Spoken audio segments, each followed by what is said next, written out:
Bismillahirrahmanirrahim. Assalamualaikum warahmatullahi wabarakatuh.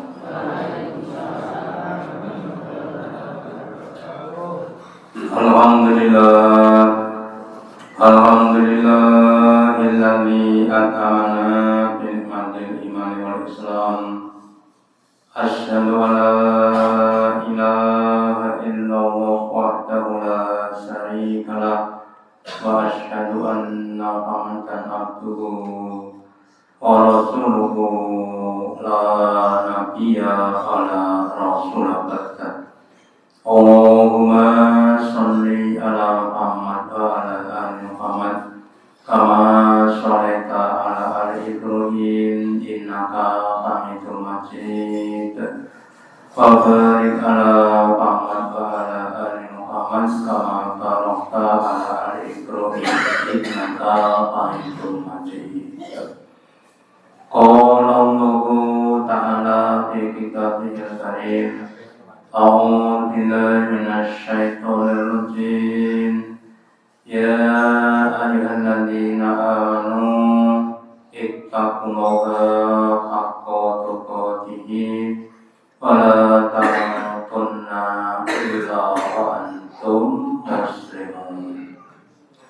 Bapak Ibu hadirin yang dirahmati Allah Ta'ala, yang pertama dan utama, marilah kita selalu meningkatkan, menambah kesyukuran kita, keimanan dan ketakwaan kita kepada Allah Ta'ala, dan yang telah memberikan kepada kita kenikmatan yang banyak. Semoga dengan kesyukuran kita Allah Ta'ala berkenan memberikan kenikmatan yang lebih baik, lebih banyak, lebih barokah kepada kita, baik ketika di dunia maupun di akhirat.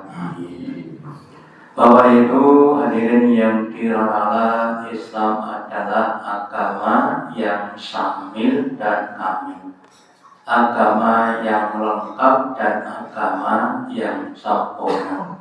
Lengkap itu artinya semuanya ada, semuanya diatur dari tahap awal sampai tahap akhir. Di antara pentahapan dalam amal adalah berdoa, berikhtiar dan bertawakal. Ketika kita akan memulai suatu amalan atau pekerjaan, maka kita disarankan, diperintahkan untuk berdoa kepada Allah supaya Allah memudahkan usaha kita. Terus ketika kita berusaha, berikhtiar, harus sesuai dengan apa yang telah ditetapkan Allah dan ditetapkan oleh Rasulullah. Kemudian setelah itu kita baru bertawakal atau mewakilkan, memasrahkan usaha kita hanya kepada Allah. Kenapa? Karena yang pertama Allah yang maha kuasa, yang kedua Allah yang maha alim dan hakim dengan berbagai macam ketetapannya. Sehingga kalau kita ada bertawakal, maka kita manut dengan ketetapan Allah. Cocok tidak cocok kita akan bisa menerima dengan legowo. Contohnya umpamanya kita mau bekerja menjadi seorang pedagang. Allah di pasar kita berdoa, ya Allah, berikanlah kepada kami rezeki yang halal dan barokah, cukup untuk memenuhi kebutuhan keluarga dan untuk ibadah. Itu namanya kita berdoa. Terus kita ke pasar, usaha, membawa barang dagangan, kemudian digelar, ditawar-tawarkan kepada para calon-calon pembeli. Ada yang tidak beli dan sebagainya. Terus kemudian sampai akhir hari kita pasrah kepada Allah. Berapa keuntungannya kita pasrah kepada Allah, untungnya kita terima dengan senang hati. Nah, tadi kita bertawakal, hasilnya itu kalau cocok dengan apa yang kita kehendaki, harus kita bersyukur. Nah, kalau nggak cocok, maunya untung banyak karena malah rugi. kewajibannya. Ya kita harus tetap bersyukur. Kenapa? Karena boleh jadi kita akan diganti dengan yang lebih baik, lebih besar di akhir.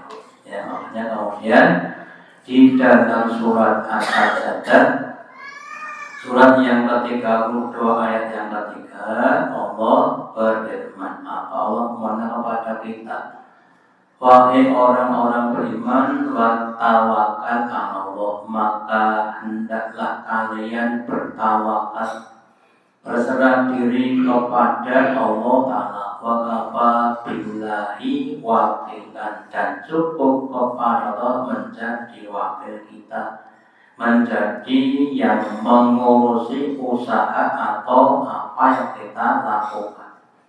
Disebabkan tafsir disebutkan wa ta'ala al-umur wahda, dan ta'ala secara sendiri, dimana hanya kepada Allah Ta'ala. Jangan tawakal kepada selain Allah, jangan tawakal kepada pemimpin atau kepada gajah atau kepada apapun yang kita biasa untuk menggantungkan. Contoh ini maupun bagi sebagian pegawai yang mempunyai gaji tetap setiap bulan, terus kalau mau berhutang tuh yang dikatakan adalah gajinya. Saya pinjam uang besok tak lunasi bulan depan pas gajian, berarti yang dijaga Allah gajian. Saya punya sawah, saya tanami, nanti kalau panen akan untuk mantu yang dijaga Allah sawahnya. Berarti kalau pas panen, kalau kapan pas gak panen, ya apa yang lainnya. Maka kita yang namanya sawah atau gada sebagai ikhtiar saja. Nanti yang kita tetap kepada Allah, karena Allah yang dapat membolak-balik rezeki hambanya. Bisa jadi ketika kita berdagang tidak laku, tak bakalan berikan rezeki dari jalan-jalan yang lainnya, sehingga juga tetap bertawa menuju pada Allah kita. Wakani alaihi cari umurika, dan hendaklah kalian berpegang teguh kepada Allah dalam semua urusan-urusanmu, dalam masalah ekonomi, masalah sosial, masalah kesehatan. Kita tawakal kepada Allah Ta'ala, dan tawakal itu sekali lagi dilakukan setelah kita berikhtiar. Wakafa bilhafidhon liman yuwakilu ilaihi, dan cukup bagi Allah yang menjadi pelindungnya, yang menjadi penjaganya bagi siapapun yang bertawakal kepada Allah. Contoh saja, ketika kita punya kebutuhan, anaknya butuh bayar 5 juta, baru punya uang 5.000, berarti kurang 0,3 gitu. Terus kita katakan kepada Allah Ta'ala, ya Allah, anak saya besok butuh bayar sekolah 5 juta. Ini kalau ada 5.000 terserah panjenengan, ya. Terus kita ikhtiar. Lah nanti Allah akan mencukupkannya kepada kita dengan banyak jalan. Yang pertama, bisa jadi diberi uang 5 juta atau bahkan lebih. Bisa jadi nggak diberi uang tapi diberi kelonggaran, ternyata bayarnya bisa diundur dan lain sebagainya. Jadi Allah Ta'ala akan memberikan kepada kita yang membuat kita maslahat. Ya, termasuk juga ketika kita sakit kita berdoa, Allahumma shfi jasadi, ya Allah sembuhkanlah jasadku. Kemudian kita berikhtiar ke dokter atau herbal atau yang lainnya, terus pakai ikhtiar. Kemudian tawakal kepada Allah, bisa jadi ditolong dengan kesabaran, bisa jadi ditolong dengan kesabaran. Belum disembuhkan tapi diberi kesabaran, sehingga tetap dapat pahala orang yang sakit tapi hatinya sudah sabar. Itu akan lebih baik dibanding dengan kalau ditolong dengan kesembuhan, ya. Terus kemudian di surat Al-Mulk surat yang ke-67 ayat 29 Allah juga berfirman, "Qul katakanlah Rasulullah huwar Rahman." Dia Allah itu dan yang maha pengasih, tidak pilih kasih siapapun diberi kasih sayangnya. Aman Nabi kami beriman kepada Ar-Rahman, kepada Allah. Walitaana dan kepadanya kami bertawakal. Orang yang terpercaya itu adalah orang yang sudah membuktikan buktinya dia orang yang terpercaya. Oh, dikasih amanah dia bisa menjaga, dikasih amanah B juga bisa menjaga, dan seterusnya. Akhirnya akan dipercaya. Demikian juga Allah Ta'ala dengan berbagai macam janji-janjinya. Allah selalu memenuhi janjinya sehingga kita akan beriman kepada Allah. Beda dengan selain Allah Ta'ala, kadang janjinya netes, kadang tidak netes. Ya. Terus kemudian kalau sudah begitu dipercaya, terus ditawakali karena kita akan percaya kalau kita itu ada bukti-buktinya. Makanya Bapak Ibu sekali lagi, hendaklah kita mentawakalkan semua orang kepada Allah, jangan kepada selain Allah. Ya, sebenarnya nanti prakteknya kadang-kadang juga susah. Ya. Kamu sakit apa tuh? Oh, kamu sakit jantung. Sudah dirawat dokter 3 kali sampai kemudian uangnya habis, jangan mari-mari. Oh, salah itu. Coba ke sana itu nanti dipijat kemudian bisa sembuh. Buktinya tetangga saya, ya. Kemudian setelah dibawa ke sana dia dipijat, tapi tidak mari, malah mati. Ya, itu artinya apa? Namanya dokter, namanya tukang pijat, namanya tukang herbal, itu kan cuma berikhtiar, ya. Sembuh dan tidaknya itu tergantung kepada Allah. Tapi kita manusia tetap diwajibkan untuk ikhtiar sebagai ikhtiar atau amal kita supaya mendapat pahala dari Allah. Jadi ketika kita itu sakit Bapak Ibu, ke rumah sakit atau yaitu dalam rangka beramal bentuk pahala kita boten ben mari kita boten ben mari lah itu ngene kesultanan gitu. Nek ben mari orang mari terus ribut lah jadi gelo gitu. Ada orang sakit sudah cukup sampai sekitar 2 tahun Pak, biayanya sampai sekitar 100 juta. Akhirnya Pak situ. Ya, kalau orang nggak tawakan Pak rugi. Entah di 100 juta akhirnya yo mati. Nanti orang merasa ditambah ben mati cepat ngirim duitnya Pak kita. Itulah pikirannya ekonomi Pak.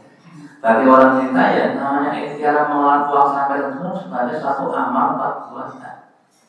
Apalagi nanti mau saja kalau seorang anak punya bapak ibu yang sudah sakit-sakitan, gitu, mengobatkan atau mengikhtiar bapak ibunya yaitu sebagai kesempatan anak tadi beramal kepada bapak ibunya sebagai buktinya kepada bapak ibunya. Sekali lagi, niatannya itu adalah untuk berbuat kebaikan supaya nanti kita dicatat dikaya dengan ganjaran yang banyak. Terus juga di surat Al-Imran surat yang ketiga ayat 159 ayat Allah berfirman, "Fa'inda anzamta fattawakkal 'ala Allah." Ketika kalian sudah berazam, sudah berbulat tekad, wis tenanan anggone usaha, baru tawakal kepada Allah. Mawakal kepada Allah. Jadi tawakal itu dilakukan setelah ikhtiar. Ada seorang berdagang di pasar, terus dagangnya boten digelar. Ditanya temannya, kenapa kamu bantah? Aku tawakal. Payu langgar payu bus. Dan itu namanya nggak tawakal. Nah ikhtiar mana? Bukan saya tawakal. Nah, sebelum tawakal kan ikhtiar dulu. Ikhtiarnya dengan seanjam-anjamnya. Ya kamu gelar, kamu tawa-tawa, itu namanya ikhtiar ya. Maksimal baru bertawakal. Punya sawah juga begitu, dicanggol, digaruk, dilukur, ditanami, disemprot dan sebagainya. Biar apa? Biar panen. Ya, sebagai bentuk ikhtiar. Terus baru bertawakal, jangan sampai tidak ikhtiar kemudian tawakal. Saya mau tawakal yang panen. Yang kamu serahkan apanya kepada Allah Ta'ala. Ya, kita soalnya harus ikhtiar. Kita yakini itu sebagai amal soleh ya, supaya kita dapat pahala dari Allah. Juga di surat At-Thalah, surat yang ke-65 ayat 3 berfirman, wa may yatawakkal fa huwa hasbuh, dan barang siapa yang bertawakal maka Allah akan mencukupinya. Kemudian ada sebagian keterangan, kadang-kadang orang itu kan ya sok-sok ragu kepada Allah. Ada yang tawakal cuma 50%, ada yang 70%, ada yang 100%. Nah, kalau orang tuanya cuma 50%, maka Allah cuma tanggung ya 50%, 50% yang lainnya ya kamu cari sendiri. Ya. Makanya memang prakteknya tawakal itu memang pakai proses. Ya. Akan mulai dari 50, 60% dan sebagainya sampai nanti 100%. Dan bagi orang-orang yang sudah punya makom yang tinggi seperti Nabi bahwa itu biasa tawakal 100%. Contoh saja. Ada seorang kiai pagi-pagi dikasih atau diatori beras 10 kilo, kemudian serahkan pada punyai ini tolong dimasak semuanya karena anak pondok juga butuh makan. Untuk makan pagi, makan siang ya belum ada bahannya. Ya, siang kan masih nanti. Tuh dia berani kalau kita. Jangan cuma nanti siang, bulan depan saja masih ada. Gitu. Dan kita itu maaf saja kalah dengan namanya burung tuh. Burung-burung liar itu kalau kita lihat di susuknya kan tidak ada persediaan makan. Benar-benar. Mulai susuk berat dan wah ada persediaan makan untuk 1 bulan buatan enten. Ya, burung berat itu kalau pagi mabur boleh pangan, tekan sore kemudian balik, kemudian paginya betul lagi. Ya kalau kita bulan depan masih ada ya dan sebagainya. Makanya berusaha semakin tawakal kepada Allah. Inna al-amrihi, sesungguhnya Allah dan yang maha mampu untuk menyampaikan apa yang dikehendaki. Jangankan yang masuk akal, yang tidak mengerti pun Allah tuh bisa. Contoh ketika Nabi Ibrahim sudah diikat oleh Raja Namrud, kemudian sudah dinyalakan api, Ibrahim dilemparkan dengan alat pelempar. Ya. Terus kalau begitu Bapak Ibu, kira-kira bagaimana bisa menyelamatkan Ibrahim yang sudah dilemparkan, sudah jalan, sudah mau masuk dalam api. Tapi Bapak itu bukan hal yang susah. Allah tinggal berfirman kepada api, ya narukuni bardan wa salama Ibrahim. Wahai api, kamu jadilah dingin dan selamatlah Ibrahim. Selesai, ya masuk dalam api, slot gitu. Secara akal kan terbakar, secara akal. Tapi ternyata enggak terbakar. Kayu-kayunya bahkan tali yang mulai itu terbakar semuanya, itu enggak terbakar sama sekali. Itulah Allah Ta'ala bariku amin.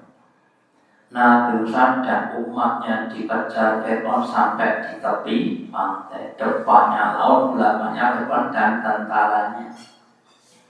umatnya sudah susah. Nabi Musa, ini bagaimana? Nanti kita mati nih, gitu. Ke depan laut, ke belakang sudah siap tentara Firaun, ini bagaimana? Maju mati, mundur mati, yo mereng. Gitu. Nah, Musa berkata, aku kesini bukan kehendakku, itu perintah Allahku kesini. Lalu ya nanti tenang saja, Allah akan memberikan solusinya. Maka ketika sudah sampai pada titik puncak, Allah cuma berfirman, ya Musa, akrib bi asfal bakar, pukulkanlah tongkatmu ke dalam aku selesai. Itu suatu hal yang sangat luar biasa. Allah mampu seperti itu. Awalnya cuma urusan kita yang kecil, urusan sakit, urusan ekonomi, ya, urusan keluarga. Wah, ini yang laki-laki egois, yang juga egois, sama-sama egoisnya, ya. Kemudian minta cerai dan sebagainya. Nah, kalau Allah menghendaki, Allah mampu untuk melembutkan hati keduanya. Bukan hal yang susah bagi orang untuk melembutkan keduanya. Maka kita jangan putus asa. Allah tak yang baru amrihi. Kau jawab berhasil kau sesungguhnya Allah itu sudah mendesak atau menjadi ada kadar-kadarnya. Kabeh sudah terukur. Nama saya sudah diukur, jadi sudah diukur. Masalah juga sudah diukur. Semuanya insya Allah akan ada solusinya. Bapak Ibu, sebetulnya kalau kita orang yang beriman itu sebetulnya nggak pantas untuk susah. Kenapa? Karena soal pakai ukuran, artinya kita diberi kemampuan, punya uang, nggak usah susah. Kita berubah susah, bolehnya kita radikit, rasa susah, nggak mau susah. Atau orang apa ya rasa cukup lah untuk dungo. Oke, Allah ngajar kita dengan adanya tawakal atau qanaah, hidup apa adanya.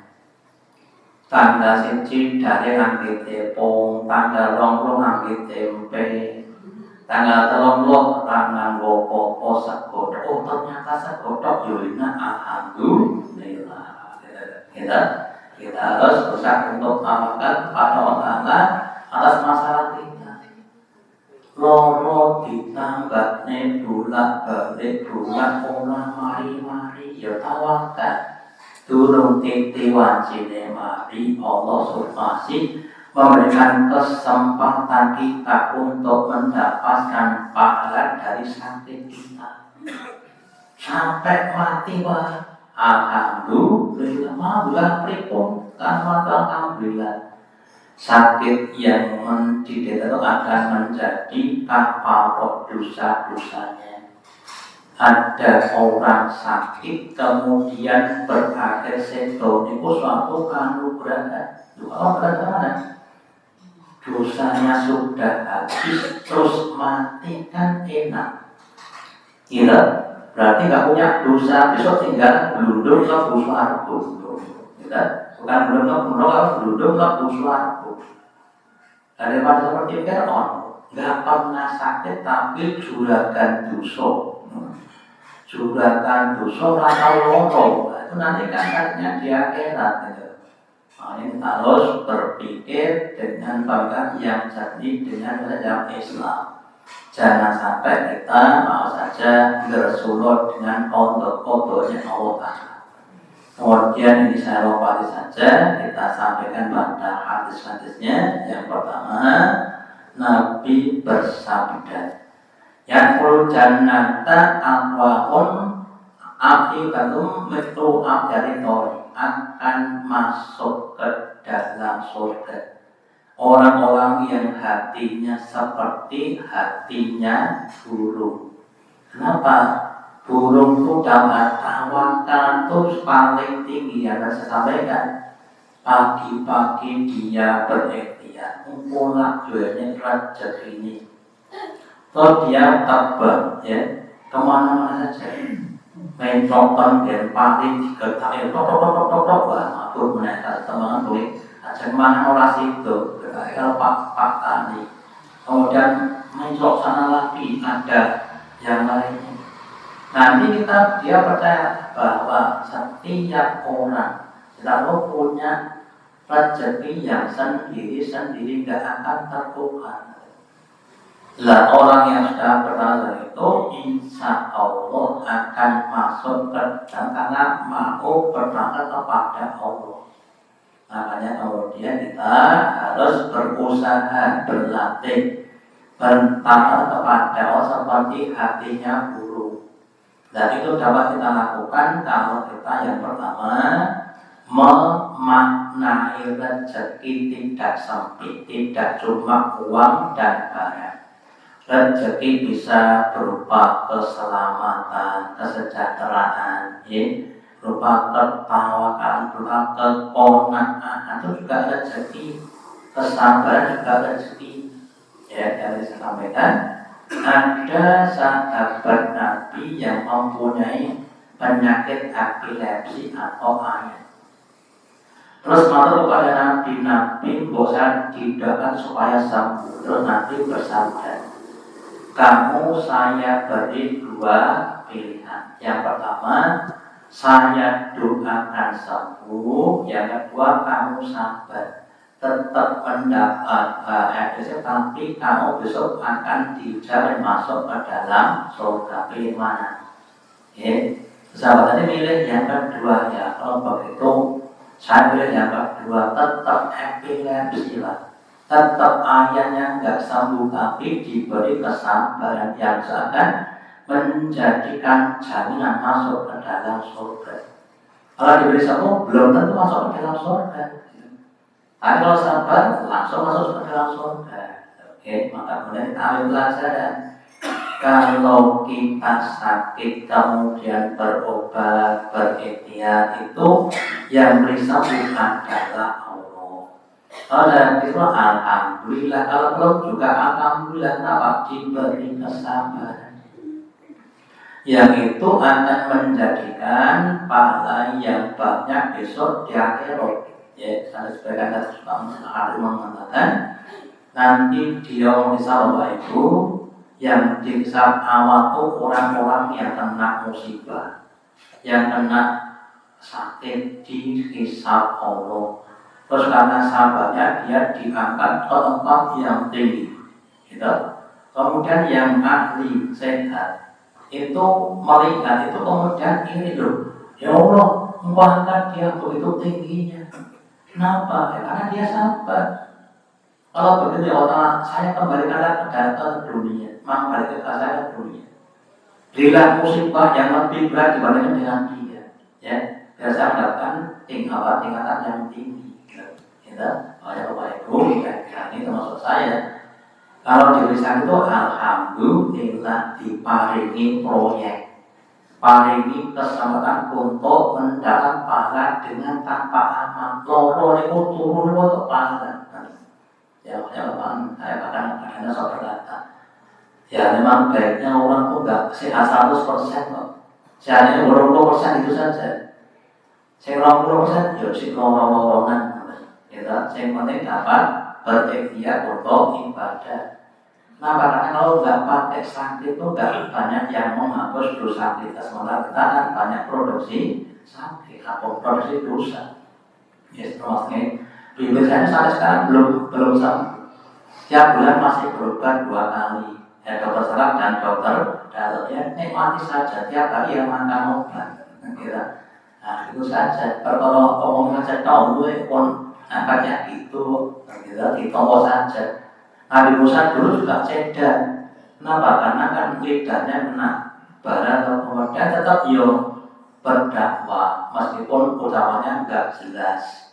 Karena tugasnya untuk dakwah. Jadi hari ini Bapak Ibu, monggo kita akan untuk bertawakal. Kemudian jika yang lain Allah berfirman Nabi bersabda, hasbunallah wa ni'mal wakil. Kalimat ucapan hasbunallah mencoba kepada kami Allah wa ni'mal wakil, dan Allah itu senikmat-nikmat wakil. Kalimat itu yang diucapkan di proyek ketika akan dilemparkan ke dalam api. Maksudnya itu ketika dalam keadaan yang genting, keadaan yang sangat-sangat membahayakan jiwa kita, maka kita berkatakan hasbunallah wa ni'mal wakil. Sudah dikepung oleh musuh tinggal membunuh lagi. Terus dikatakan hasbunallah wa ni'mal wakil. Nabi juga begitu, ketika orang kafir sudah sepakat untuk layan Nabi dan sahabat, jumlah mereka jauh lebih banyak. Terus Nabi juga berkata itu hasbunallah wa ni'mal wakil. Maka turun bantuan malaikat dan sebagainya, ya. Kalau Allah turunkan bantuannya, dan itu memang mencukupinya. Lah tunggu keadaan yang memaksa kita itu harus kita hindarkan dengan hasbunallah wa ni'mal wakil. Sudah masuk rumah sakit beberapa hari, rekennya sudah mencapai 10 juta, sudah diperbolehkan tetapi belum bisa pulang. Kenapa? Dananya belum ada. Hasbunallah wa ni'mal wakil. Itu terjadi di rumah sakit Posyandu. Terus saya palingan rekennya sampai 8 juta. Mau pulang nggak bisa, nggak punya uang. Terus ada orang datang, bukan saudara, datang di kasirnya. Mbak, pasiennya nama berapa ya? Oh 8 juta, tak kasih 10 juta. Ya, yang bakal kamu kasihkan pada pasiennya. Itu orang nggak pernah datang di rumah sakit. Terus kemudian direktur tahu, ada orang lain begitu. Direktur baik 3 juta. Jadi pulang tuh bawa uang 5 juta tanpa bayar. Itu terjadi di rumah sakit Posyandu Solo. Ya. Itu karena Pak, ya orang tuh mungkin punya amal sebelumnya, wong nandur pi ngunduh, tak boleh ngunduh, dia nandur sih. Nah, kok mau boten-boten, kadang kan ditanduran, atau tanduran sedikit, ini kalau kita nandurnya banyak itu nanti panennya juga banyak, ya. Pergi ke Surabaya, kecopetan, ditentek, hampir kurang didulur, ya. Nah, kalau kita banyak menanam kebaikan, tahu-tahu untuk bantu kita. Mak, ada apa kok ringan-ringan? Apa? Dulu saya kecopetan, mau mana? Ketemu saudara, tak hantarkan. Ya, ini tak boleh pasnya. Ya, dan itu akan orang tolong modal itu. Assalamualaikum. Pentingnya menanam kebaikan pada kita. Allah akan kepada kita berbagai macam pertolongan, termasuk juga kalau kita disambati, dimintai tolong sesuatu, hendaklah ditolong. Itu suatu kesempatan. Innallaha, Allah akan mau pada hambanya, selama itu mau pada saudaranya. Semakin banyak kita tolong kepada kita, tapi dengan ikhlas, ampun dengan tujuan tertentu, diikhlaskan. Nolong wong itu diikhlaskan, toyo ditenangi. Pak, nopo, lu aja nikah niku bingung, nggak mau bingung. Aja lamar niku lo orang duwe sing kono tertek, nggak mau tertek, mobil. Lo di mana duwe sepeda motor, angge mobil pulo. Lo di mana duwe bensin, angge bensin pulo. Lah menek jajan pulo jajan di sisa. Angkat dan HP ya. Pakai mobilnya, pakai sopir dewe, modal jajannya sisa. Kenapa orang sekarang begitu? Ya, makanya kalau aku beramal itu nggak ada ruginya. Karena Allah yang akan membalas pada kita. Semoga kita kalau aku diberi kesabaran, diberi ketakwaan Allah, dan diberi kecukupan dalam hidup kita. Dari sampai besok di akhirat. Demikian yang kami sampaikan. Sebenarnya Allahumma taqabbal minna innaka antas samiul alim wa tub alaina innaka antal ghafurur rahim. Dengan doa majelis Subhanallah wa bihamdika asyhadu an la ilaha illa anta astaghfiruka. Wassalamualaikum warahmatullahi wabarakatuh.